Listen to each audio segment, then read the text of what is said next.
Au nord de la terre du milieu, bien avant que les royaumes des hommes ne sombrent dans l'oubli, s'étendait Arnor.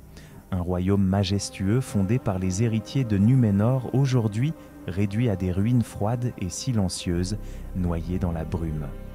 Parmi ces terres abandonnées, d'antiques tombes sommeillent sous la mousse et la pierre. Quels secrets recèlent-elles? Des trésors oubliés? Des malédictions anciennes? Ou le dernier souffle d'une grandeur perdue? Le mystère d'Arnor attend encore ceux qui oseront le percer. Si votre cœur est assez vaillant pour fouler les collines oubliées d'Arnor, abonnez-vous et laissez un like. Après tout, même un simple hobbit peut changer le destin du monde. Quand Numénor sombra sous les flots, emportant avec elle la splendeur des rois des hommes, quelques fidèles survécurent au cataclysme. Guidés par Elendil le Grand, ils traversèrent les océans déchaînés et abordèrent les rivages de la terre du milieu. Là, ils fondèrent 2 royaumes. Au sud, le puissant Gondor, au nord, Arnor, vaste et noble domaine, berceau des Dúnedain en exil. Arnor, à son apogée, étendait ses frontières des collines du vent aux montagnes bleues. Ses cités, telles que Anúminas, resplendissaient au bord des lacs argentés. Ses routes pavées reliaient des forteresses imprenables et des villages prospères. Les descendants d'Elendil régnaient en paix et la sagesse des anciens Numénoréens éclairait encore les jours des hommes. Mais le temps insidieux corrompt même les œuvres les plus grandes. À la mort d'Eärendur, dernier roi unifié d'Arnor, ses fils se disputèrent l'héritage. Le royaume fut brisé en 3. Arthedain à l'ouest, Cardolan au sud, Rudor à l'est. De cette division naquirent jalousie, rancune et ambition secrète.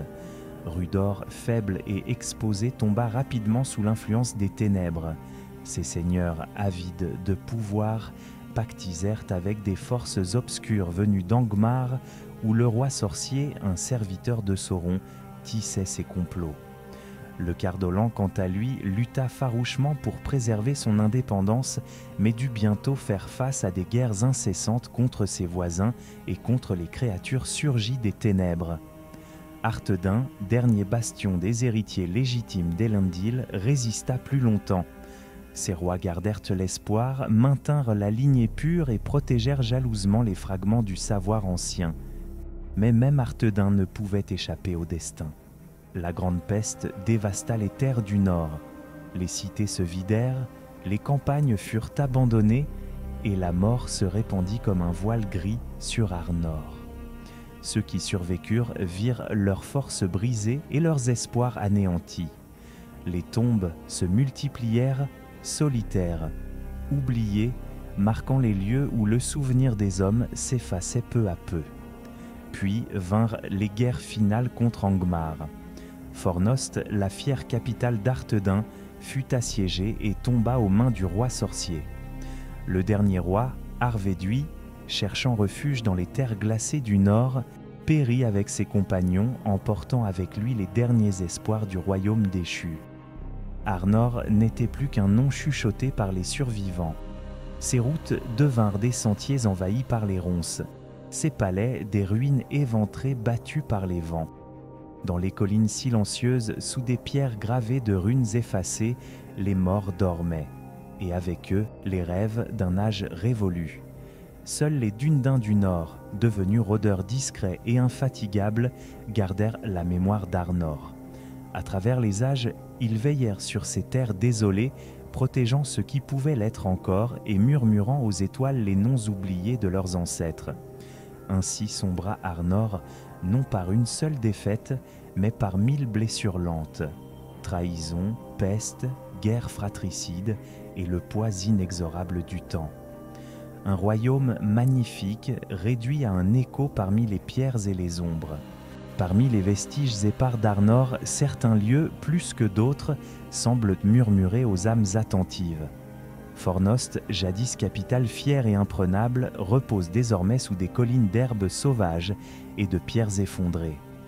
Là, parmi les fondations déchues, les tombeaux des rois et des capitaines attendent, oubliés du monde, seuls témoins d'un passé révolu.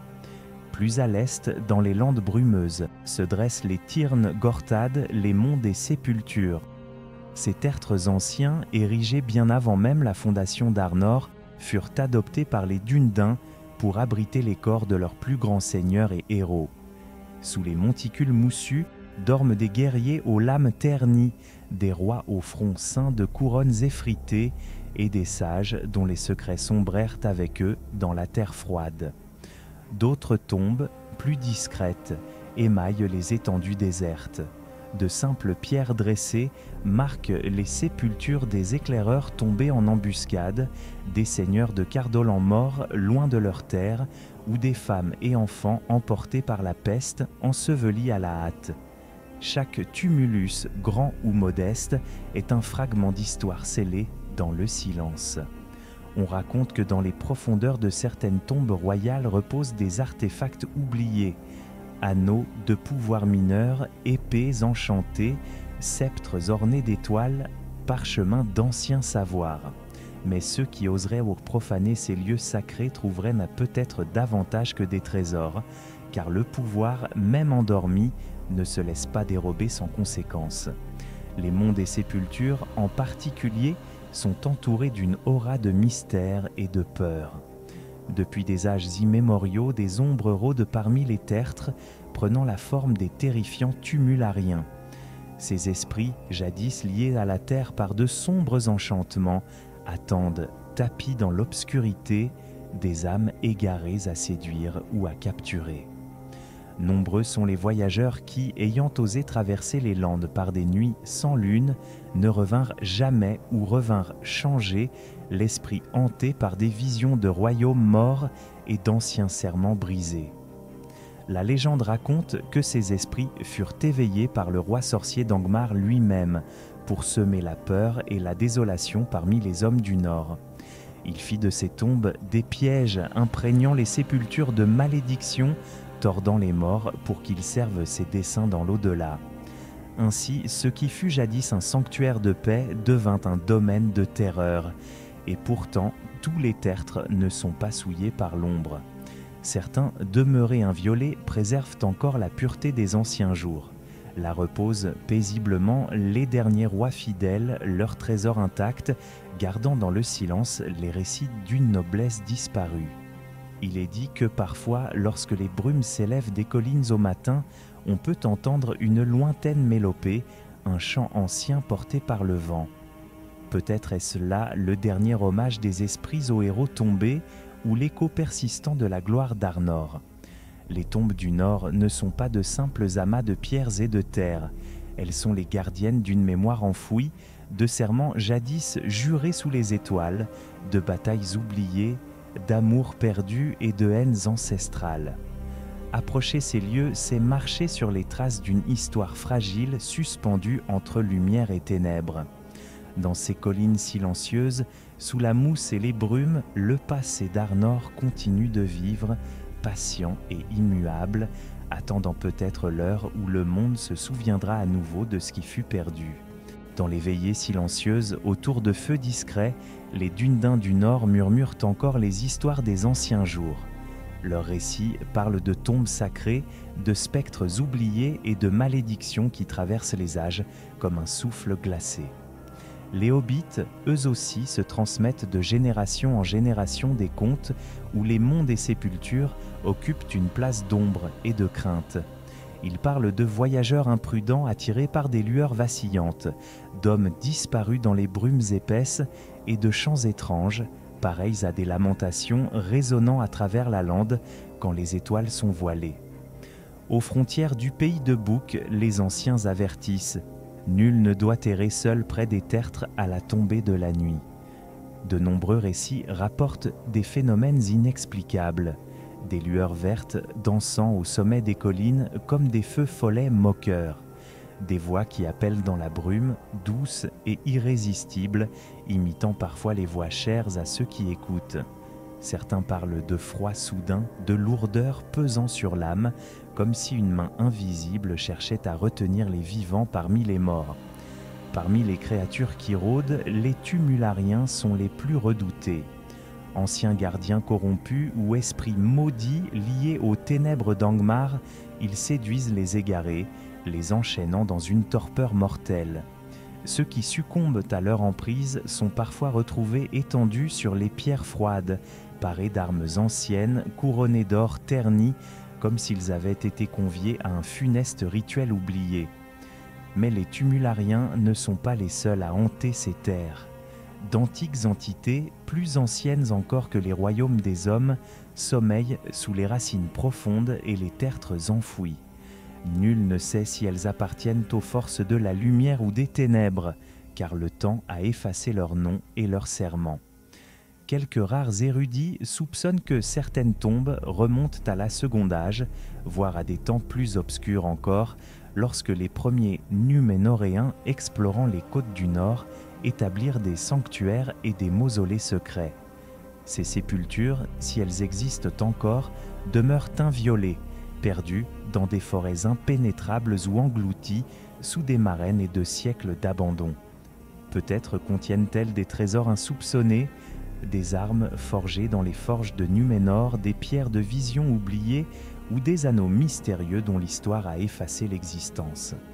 Les rares téméraires qui s'aventurent dans ces contrées parlent de ruines dont l'agencement défie toute compréhension, de portes scellées par des runes anciennes et de passages gardés par des silences si lourds qu'ils semblent crier à ceux qui approchent de rebrousser chemin. Et pourtant, malgré le danger, malgré les avertissements murmurés par les vents dans les arbres morts, le mystère des tombes d'Arnor continue d'attirer. L'appel du passé, puissant et irrésistible, pousse certains à chercher, à fouiller, à réveiller peut-être des forces qui ne devraient même pas l'être. Car dans ces terres oubliées, entre la vie et la mort, entre la mémoire et l'oubli, il subsiste encore des secrets trop grands pour être contenus, des vérités que même le temps n'a pas réussi à effacer entièrement. Peut-être qu'un jour, quelque voyageur égaré ou quelque érudit obstiné dévoilera ce qui sommeille encore sous la mousse et la pierre, mais à quel prix? Car, comme le disent les plus anciens d'Undain, il est des portes qu'il vaut mieux ne jamais ouvrir et des chants qu'il vaut mieux ne jamais entendre. Arnor n'est plus qu'une ombre dans les mémoires.